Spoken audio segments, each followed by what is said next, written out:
What is up, y'all? This is Scarlett, aka Scardy B, aka your resident emo historian, and join me as I unpack the history of Fall Out Boy and hip hop. Look, y'all, there is a lot to cover in this limited run podcast, so strap on in, cause sugar, we're going in. What is up, y'all? I'm back. I missed y'all. I say it every time, but I miss you a little bit more. Every time we're away, it gets so hard, you know? Pause. Okay. Anyway, I wanted to kick us off with some gratitude, not attitude, because really, life's been fucking lifing, and it's getting darker sooner outside. Honestly, it's been hard. And if there's anything about this band and, everybody's openness with mental health struggles, I think it's so important that yes, Scardy's loud, Scardy's happy, but Scardy's going through it. But I'm really happy to be here. So again, I decided to start this off with some gratitude, not attitude. And I'm about to shout out some more wild locations that have been tuning into the show that never in a million years I thought my fucking Dominican ass would be heard in. Okay, I'm literally sitting in my humble Philadelphia apartment, taking over my fiance's office for a late night recording. And some people that are listening to this are in Adelaide, Australia, in Hong Kong, please don't let me kill this, Sakecho, Japan, Iran, Nairobi, Kenya, Piraeus, Greece. I can't even pronounce it. This is very much a Nicki Minaj Prague. You bitches can't even spell Prague moment. But I wanted to give a big shout out to those people, because even just saying that out loud, my throat's closing up. No, I'm kidding, but I'm very, very grateful. Thank you so much. We've also been surpassing the 2,500 download mark, which is absolutely insane. I will never stop thanking y'all for listening and sharing and talking about this show, because it means the world, for real. But I do also want to continue on with the great news. Philly and Philly area Shuggies who are listening to this, okay? I need you, a friend, and a friend, and a friend to come out to City Winery on Tuesday, November 28th, because I'm hosting Emo Bingo. I know, listen up. So me, Scardy B, I'll be hosting Emo Bingo here in Philly Tuesday, November 28th. Tickets are on sale this Friday, November 2nd. If you're listening real time and, on November 1st, 2023. During that bingo will also be a live podcast recording. Yes, you heard it right. You have the chance to be a part of a live podcast recording of Sugar We're Going In.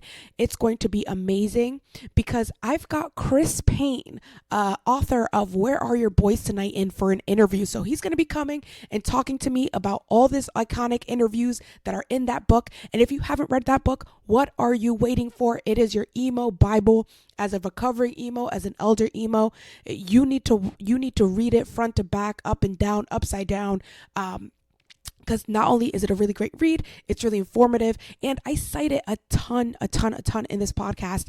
So if you like this podcast, you're gonna love that book. But I'm gonna have Chris Payne there for a live podcast recording. So if you're around, I would love to meet you. Come and hang out. I'm gonna post the link in my newsletter first. So if you haven't signed up for the newsletter, that's also in the show notes. Y'all will be the first to get that ticket link, as well as a discount code, I think. But definitely big exclusive stuff for the newsletter. So please tap in. That is Tuesday, November 28th at City Winery, Philadelphia. You, me, and Emo Bingo, baby. It's literally called Sugar. We're playing Emo Bingo. What do you want from me? If there's anything about me, I'm on brand. But please come and hang out. I cannot wait to meet you. Oh, I also forgot to mention something else about the live show. Merchandise. Yes, you can now own your very own Sugar We're Going In tote. And I've got 2 Fall Out Boys to Men shirts, one in black with white writing, one in white with black writing. And the piece de resistance. I do have a Jimmy Butler Ball Out Boy shirt. Yes, he wants himself. I have him. You're going to want it. It is an amazing, amazing design. Ball Out Boy forever. I also have the ability to sell it to you online. So if you ever wanted to rock these shirts, promote the show, support the show, this is a perfect way to do it. It'll also be in the show notes. Big thanks to Versi Crafts and Sips, who have been supporting me in being this merchandise partner. They are a godsend, and I'm really excited to get this to y'all. Also coming soon, but exclusive to the show in Philly first, are pins. I made pins. They say Fallout Girl, some say Emo AF, and then Heat Wentz, aka Jimmy Butler, has his own Ball Out Boy pin. So please come to the show. You'll be the first ones to have that pin. And I know, I just want to give you a big hug. That's really all I want. I want to play emo bingo with you, and I want to give you a big hug, but I have to do the merchandise thing. Yeah, you know. So anyway, so much news coming down the pipeline that you're going to want to sign up for the newsletter to keep up. So please check out the show notes and sign up for the newsletter. It's free, and I do so many freebies and giveaways. So tap in. I'm not hitting you up more than twice a month. But you can also email me back. Let's talk. Let's be friends. Like in You Got Mail, but not be weird. Finally, coming up, next episode is Fan Friday, and I will have Sequoia of Black People Love Paramore joining me. Now, if you are not listening to Black People Love Paramore, what are you doing? You probably heard some of their parts and pieces in my original few episodes. Sequoia and Black People Love Paramore is an incredible, incredible project. So please check that out. It's a podcast. You're going to love it. Sequoia is hilarious and so smart and so about her shit. It is a pleasure to have her on. So we talk about a lot, and including the fact that I got to show Sequoia Panic at the Disco's Brendan Urie trying to be D'Angelo's like identical brother, and how does it feel? It'll make sense when you watch or listen, or watch and listen. You know the vibes. And then finally, I will reiterate that we have an interview with James Montgomery of MTV News. Yes, the James Montgomery who co-wrote Gray with Pete Wentz. He also hosted FNMTV with Pete Wentz, and just literally the emo historian, the Fall Out Boy historian that I have been reading their articles since like 2006, 2007, and it was amazing to talk to him. He gave me all the tea, and I cannot wait for y'all to listen to it. Whew. Okay, let me really just shut the fuck up for a second. Give me a second. And we are back. Thank you. Okay, so I'm hydrated. I read over what we're talking about today just to remind myself of just what I get to do, and I got very, very happy about it. So we're like deep in 2007, right? Like deep, okay? AKA the best Fall Out Boy era. I will just continue to say this. I'm not saying that like any other era hasn't been equally fantastic, but this was like the like THEE era for me. Okay? Whatever. We covered Jay-Z, we covered Babyface on Infinity on High, we've covered the Arms Race mixes, the most chaotic Kanye and Fall Out Boy mashup album ever, if not of all time, and the iconic VMA Fantasy Suite with Rihanna. And today, we get to kick it with my favorite topic, Patrick Martin Von Stump, the producer, aka P.Stump. Yes, even through the busiest time in his career, Patrick is known to prioritize collaboration and work nonstop. It's like he's an artist or something. I don't know. Anyway, we love a hyperfixation. Speaking of hyperfixation, this show has been so therapeutic in answering a question that I, and I'm sure many other concerned adults had in my life, about something that we maybe always thought about when I was 11, 12, 13 years old. Am I really going to be like this when I get older? And at 29, the answer is yes.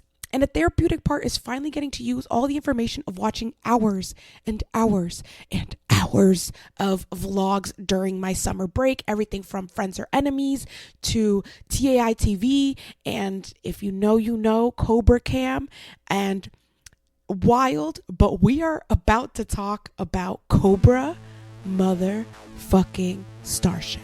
Cobra Starship was way ahead of their time, and Gabe Saporta, the captain of this so-called Starship, is a seasoned vet in the pop punk community from the get. So one of Gabe's, if not Gabe's first project was this band called Midtown. Yes, you might have heard of them, from just like Midtown and Cobra Starshiping, but also they just recently opened for My Chemical Romance in their tour a year or two ago. But Midtown is a pop punk band from New Brunswick, New Jersey, which, funny enough, just very, very close to where I just like kind of went to like middle school and high school. So very funny. So New Jersey, they got that 732 in them. Love that for them. And Cobra Starship, the band now, is a band with it was formed in 2005 with guitarist Ryland Blackington, aka Guy Ripley, aka Pleasure Ryland, ? Bassist Alex Suarez, drummer Nate Navarro, and guitarist Victoria Asher, all of them who also sing. There was also another guitar player before Victoria, and her name was Elisa Jordana. Go off, chick. Like, just definitely wanted to give you your shout out. We know you were in there. Cobra Starship starts in 2005 after Gabe Saporta of Midtown, their bassist, took a trip to Arizona. No pun intended. So during this time, Gabe went on a vision quest in the desert, spending time with Native Americans and smoking peyote. A lot of peyote. Gabe would come back from his trip and began writing a parody response to Gwen Stefani's Holler Back Girl, posted it on MySpace, and this was during the time that he was writing what would become Cobra Starship's debut album, While the City Sleeps, We Rule the Streets, and it gained a lot of notoriety on the internet. I remember having it on my iPod, Throwback Thursday, and he was eventually signed to Decadence Records, and that is the label of his good friend, the Fall Out Boy bassist, Pete Wentz. Have you heard about him? Cool. So the Starship has its crew. They released their debut album, While the City Sleeps, We Rule the Streets, in 2006. Snakes on a Plane, Bring It, is their debut single. So this is really the single that made Gabe put together the band, because it was like, yo, there has to be a little something more than this. I'm sure that Bob over at Crush Management was like, okay, this is cute, but like, what's next? And with people like Gym Class Heroes, like Travi and William Beckett, that song Bring It was like a Decadence medley. Like, so when Pete asked Cobra to hit the road with Fall Out Boy in 2007 for the Honda Civic Tour, it was no big surprise. They were vibing. It was the best show and the perfect lineup. I live by that. Also, this was the tour with Paul Wall. Oh my God, we're here. So obviously, Cobra Starship on this Fall Out Boy tour, Patrick, he's back. Patrick and Gabe were able to write and collaborate on what ended up being Cobra's next album, Viva La Cobra. And that album was released in 2007. Take a listen to this clip from October 2007 of the guys talking about working together. I have the two hats that I have to wear of, producer and singer Fall Out Boy. You can plan things as much as you want, but art always comes out a completely different way than you plan. It's been a really collaborative effort, which is amazing. So much of the record conceptually is a lot more electronic. There's a lot more synths and stuff. It's like Justin Timberlake meets Nintendo. Craziest thing too is we really just write this record on this tour. The programming, the synths, all that's done, and it was done in back lounges and on buses and stuff. We were talking about you doing the last record with me, and I really wanted to do it, and then it just didn't work out. You didn't have the time, and I kind of got bummed out about it. Not at you, I just got bummed out at life, Whoa, we just held hands for a second. It's okay. No, like this. Like this. And I got bummed out, but now it's good, because now you get to do this one, Yeah. This is via Artisan News, so it's fucking legit. Best in the business. Artisan News forever. Better than CNN is what I hear. Just kidding, I didn't hear that. I don't know who they are. But a bitch is gonna cite her sources anyway. Here's the clip. We asked band mastermind Gabe Saporta and bandmate Rylan Blackington about Stump's involvement in the album. Yeah, he was straight up, he was an exec, he was like the producer. He was like basically another member of the band on this record. The thing about Patrick is, even though maybe he didn't necessarily have all the time in the world, all the time that he has, he's one of those guys that does not have a lot of like time to just hang out and relax. Or if he does, he chooses not to do that with his time. He would run in between interviews or whatever, or after sound check, and just be like, okay, I got this, I worked on this last night, da-da-da-da-da, here, tell me what you think of this, and see if this works. Boom, I got to go to sound check. Boom, play a huge killer rock show afterwards. Okay, cool, how'd you like, you know what I mean? Like, he's just always on the clock. Yeah. Great. Same thing when we were in the studio. He was in the studio only 4 or 5 days the whole time, but like, he Dense. came in and like really just like finished up the record, made it solid, you know, like really like took the songs to the level they needed to be. Viva La Cobra was not the initial album title, and the duo shared with us how they had to go to class to get a better idea for a name. One title that we really liked was If the World is Ending, We're Throwing the Party, and which is a title, a line from one of the songs from Guilty Pleasure, actually. And kids love that title when it got leaked by accident. So whatever, so it was a great title, everyone loved it, but no one was remembering what it was. They were like, what is it if the Too world many is, words. if the world is what? Like, like, they couldn't remember it, you know? Like, we're going to have a party, like what, you know? And then Patrick was there, and Pete Wentz was there, and we're like trying to come up with a title, and like everyone's throwing in their ideas, giving their opinions, blah, blah, blah. Like talking about it, and then like, you know, Travis waltzes in and he's like starts talking. He's like, hey, guess what, I'm gonna be on the VMAs this year. I'm playing like we're gonna play Close Off, and then I'm gonna do an intro with Viva La White Girl. And I'm like, oh my god, Viva La Cobra, that's it. And then he like looks at me like, and I'm like, come on, let me have it. So he let me have it, and that was it. That's how we came up with it. So I really love how the name Viva La Cobra came about. So Travi coming in hot, talking about, oh, I got, you know, like this like remix, this fucking like feature by Lil Wayne on like Viva La White Girl, and Gabe, being a fucking biter, was like, oh, it's Viva La Cobra. And you know, apparently there was $75 exchanged. I hope it wasn't in perpetuity, because Manses is doing it with the name. That's crazy. Viva La Cobra from Viva La White Girl. I will. And Travi is on Kiss My Sass on that album. More like, Gabe, I'm gonna kick your ass, because that was shoddy.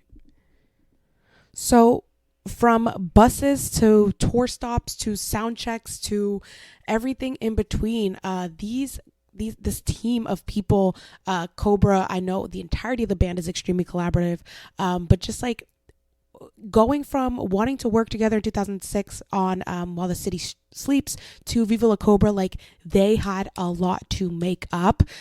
So I loved just hearing about how excited they were to have this time to collaborate together and make something so cool. Like at one point, Gabe goes, you know, we only had we recorded the album for a month, and Patrick was there for 4 days, but he really, really made sure that he made his impact known and felt and intentional. Viva La Cobra is one of the most unique albums I've ever heard. I love Viva La Cobra, has some of my favorite Cobra Starship songs of all time, and has that iconic album cover with the purple American Apparel hoodie and the JT necklace. I know I've dressed up as Gabe Saporta for Halloween using that same getup. Not recently, but I have. Back when it was maybe kind of cool. It was never cool. But I keep telling myself that. One of my favorite songs, if not my favorite, has to be Guilty Pleasure. And it's because it contained the OG TikTok dance. Like, I'm telling you, like, put on that song and you'll really see where the real emo's at when that chorus hits and y'all hit the... You already know the dance. I don't have to talk about it, but what makes it my favorite Cobra Starship song is that they recorded it in Spanish. So Patrick on some Spanish lyrics, we've got Gabe, and just the production is so fun and just like really definitely a party album. Like I was like young listening to this, so I feel like now as an adult I would want to get crazy litty loco to this, but like just knowing that I was listening to this like sober and just like turned up is really, really funny. But I love Guilty Pleasure, aka Placer Culpable, from Cobra Starship's Viva La Cobra. It is beautiful. And again, hearing Patrick's vocals, not only on that song, but on the rest of the album, I mean, Gabe describes him as the 5th member, and I completely agree. There are 5 of them already on the Cobra Starship. Patrick's the 6th. Professionals and not just me, Scardi B, have described the album as 11 tracks of unabashed party jams full of big, hooky, electropop, super produced guitar crunch and the occasional T-Pain style vocoder thrown in for good measure. And this was our boy James Montgomery for MTV News. Smile for the Paparazzi contains Latin influences and introduces a touch of Spanish heat to a thoroughly Americanized album. I would fight on that thoroughly Americanized, especially when you just called it Hispanic and Spanish, and there are a lot of Spanish influences in the band, like literally the people. So I just that one was from Andrew Lachey, who sounds like he should have nothing to say about anything Latin, but that was for All Music back in 2011 when he was talking about Viva La Cobra. So Andrew, how does it feel to be so weird and so wrong? Mind you, this article was pulled from the internet, so it probably came out 2007 when people were viewing the album, and then it was retrieved back in October of 2011, I guess when people were updating this citing page. So your work will never die. We will know all the weird things you said. So speak wisely. Or one day, a 29-year-old Dominican woman will be recording her podcast about Fall Out Boy and hip hop and call you all sorts of names and bully you for saying something as weird as thoroughly Americanized, even though so many of these influences are Hispanic and maybe even European, from like the pulls of like club music and like house music. I'll keep going on, but I won't because I really love y'all. Anyway, in collaboration news about the album, they have like a Philly stand up, you know the vibes. They have a Philly based gay hip hop trio called VIP. They appear on Scandalous, aka Damn You Look Good and I'm Drunk, a banger, a bomb, a slapper if I ever heard one. And Ryland from the band commented on the collaboration stating, yo, VIP are the best. Seriously, they're dudes from Philly and they write hardcore gay rap songs. And we had Scandalous and we thought it would be a good idea to have them on and just have them offer their vocal talents. And it was probably the most awesome thing we have ever done. One thing about Cobra, they are ready to have fun. They are ready to include the people that this music comes from and is for, which is the Black queer community. So to have someone like VIP on there and just have them be their fucking selves was always so cool. And I always thought about them. And then finding out that they were from Philly, it just all makes sense. I fucking love it. So in awards for perfect segues, this would have to be it. Now, Scandalous was one of the bigger, after Travi hip hop features that the album had. And it just so happens that that specific song, Scandalous, Damn You Look Good and I'm Drunk, had a very different past life. Are you ready for me to blow your mind real quick and bring some more Philly lovin' into the mix here? Scandalous first started as a song for the Roots. Listen to this Hypeman podcast released, I believe, 2011 about this moment. Absolutely insane. Obviously, Philadelphia is the home to incredible musicians and artists. The Roots being one of my absolute favorites. So to hear this boggled my mind and is very, very cool. But we had written like 3 or 4 songs together, and a lot of them. Actually, one of them ended up being one of the ones that he didn't really want. One of the ones that I had written ended up being the backbone for a really way different Cobra Starship song. Oh, really? Really? Which one? I think it's called Scandalous, and it couldn't possibly have been less Roots. Well, no. It actually, when you take out all of the things that Cobra Starship did, it sounds like a Root song. It sounds like it would have been a great Root song, but without live instruments and with Gabe being Black Thought dirty. Yeah, playing the Black Thought role. I like to think you were playing Dice Raw. Yeah, right. Yeah, there you go. Yeah. This Hypeman podcast is really the gift that keeps on giving. You might try to wipe shit off the internet, but I will find it, and I will use it, and I will cite it. Thank you. So Patrick, between having Infinity on High come out at the top of 2007, February, sell 260,000 copies in the US alone, touring with Cobra Starship, The Academy Is, Paul Wall, Plus 44, he found the time to continue his collaborative streak, specifically in hip hop. And this is where we have Lupe Fiasco come into the talk. So Patrick supported in Lupe Fiasco's The Cool, commonly just referred to as The Cool.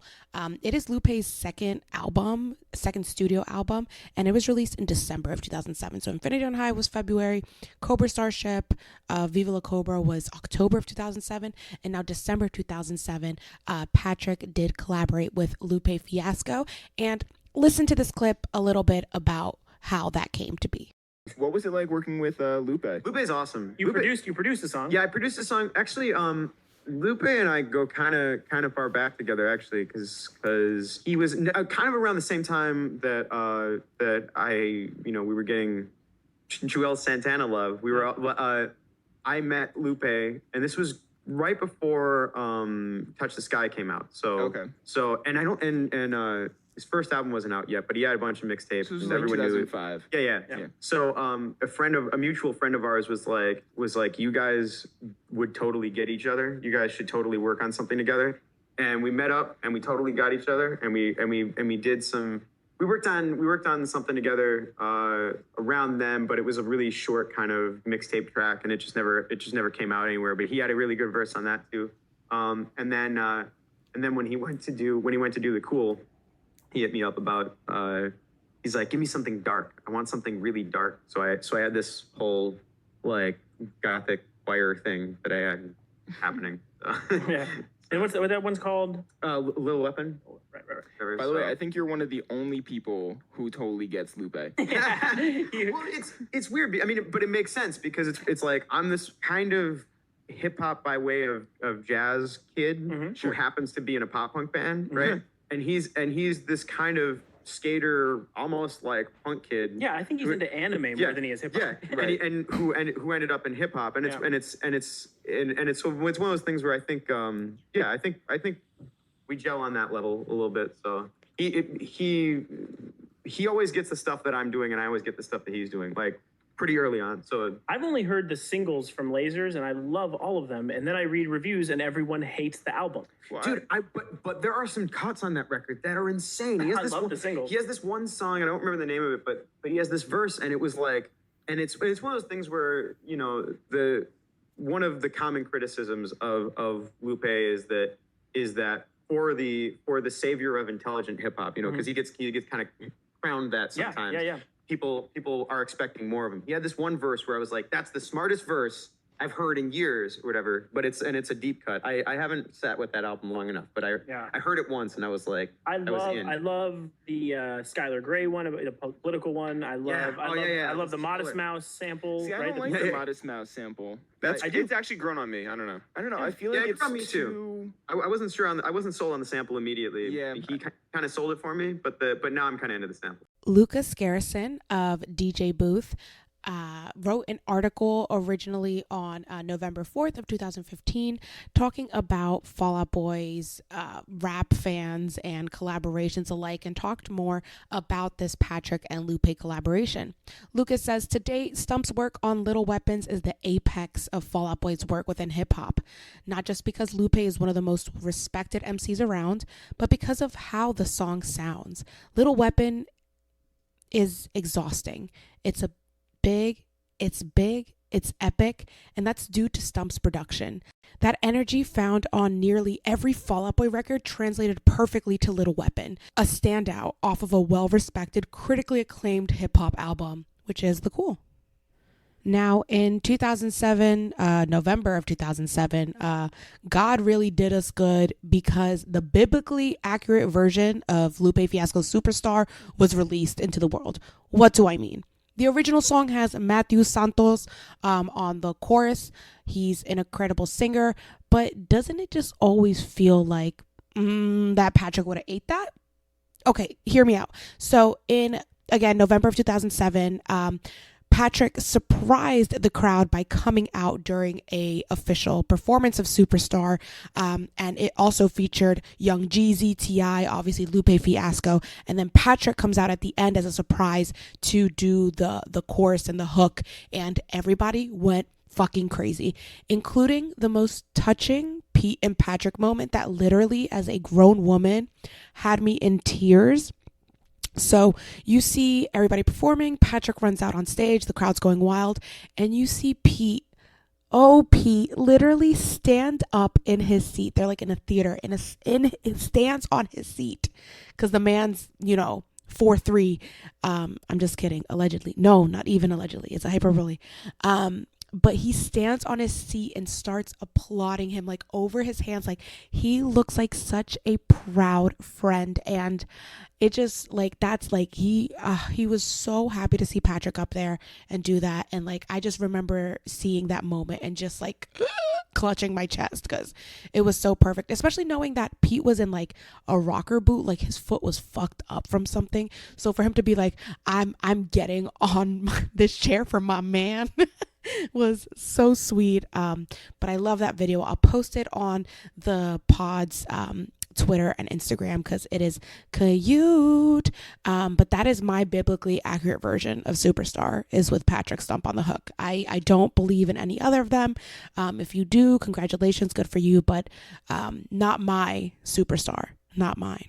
Right after that performance, our boy James Montgomery went to fucking work. So he drops an MTV News article named Fall Out Boy's Patrick Stump gets behind the boards for the cool collab with Lupe Fiasco. This came out a day or two after the MTV performance. He goes, Patrick Stump channeled his inner Kanye West to team up with Lupe Fiasco. The only way that sentence could be more Chicago heavy as if it featured Ferris Bueller doing the Super Bowl shuffle while eating a Maxwell Street Polish sandwich and watching Oprah reruns on WGN. The Fall Out Boy frontman stepped behind the boards to produce a song called Little Weapons, which will appear on Fiasco's upcoming The Cool due December 18th, 2007. Now, we caught up with the two artists backstage at the MTV Woody Awards, where they were more than ready to talk about the collaboration that has Second City talking. He got his Kanye West on Fiasco set of Stump. It's a song called Little Weapon, and it talks about child soldiers. The bulk of the cool is kind of dark. It comes from a dark place. So Little Weapon is about the coolness or so-called coolness of child soldiers. It's a real ill record. I love how this one worked, Stump added. So that was Lupe. We had a few snags, but in general, it was awesome because I got to ask him about feel, like what type of vibe do you want for this song? And then I got to hear him take it to different places. I didn't have to steer too much, which is awesome. And I didn't sing on the track. So this is a real test to see if I can make real music without my voice. So like, okay, now this is Scardy. So Scardy stated that is him on the beat though, right? The whoa, like that has to be him. So he isn't like featured on the track, but he's in there. I hear you. Like you're in there. You play this anywhere, you'll hear it. You'll hear Patrick. But I get what he's saying. Anyway, we wrap the article with, despite the Cool's dark, complicated territory, Fiasco said that making the album was anything but difficult, especially working with Stump. Man, it was easy, Fiasco laughed. He's from Chicago, I'm from Chicago. Sure, microphones are made in Chicago. So it just came about that way. Like I said, easy. Lupe and Patrick will continue to work later on in 2011 on Patrick's solo album, so we'll definitely get to that collaboration there. But guys, this is where I leave y'all. guys, gals, and non-binary pals. This has been another episode of Sugar We're Going In, and we just went the fuck in. So we talked about Patrick's production history in 2007, his work at Cobra Starship, Viva La Cobra, a bombshell about the Roots and Cobra Starship over Scandalous, and we talked about Lupe Fiasco's The Cool, not only Little Weapon, but Patrick's appearance during Superstar when they performed it at the MTV Woody Awards. So, wow. It's just so incredible to even just like be covering this and be able to have time to talk about this and have articles like from James Montgomery to fill in the gaps so that we have something to talk about. And that's why I have him coming up as the next episode. So yes, if you are listening to this, please tune in. Not the Fan Friday, but after the Fan Friday comes this interview with James Montgomery. We talked about a lot, y'all. You're gonna want to listen in. I got my mind blown about even like a Matt Rubano fact that I never knew, but there's a lot to dig into, and he is so open and honest. He is an open book, and shared some really, really amazing stuff. Also, next Friday is Sequoia of Black People Love Paramore. I am so excited for y'all to listen to that too. Black People Love Paramore is one of my favorite podcasts, so to have her on just felt right. It's just such a crazy time, y'all. Again, and then Philly again, Tuesday, November 28th. Please come to my emo bingo. I would love to meet you. We've got ticket giveaways, and we have an interview and a live podcast recording with Chris Payne of Where Your Boys tonight. So I've got your plans. You've got my number. I'm just kidding. No, you don't. You have my email though, so you can hit me. But we just went the fuck in. You can tell everybody that you know everything about Patrick Stump's production, history. Well, not all of it. We're still cooking through it. But like this bulk is just shit that you definitely want to keep in your I now know folder in your brain to pull out at parties. If you're at that kind of party. I don't know what kind of parties you're at. Is it a Fall Out Boy party? Is it? Who'd you dress up as? Anyway, too many questions, so little time. This has been Sugar We're Going In. You just went the fuck in with me, Scardi B. Until next time, I love you. Be kind to yourself, be kind to others, and bye.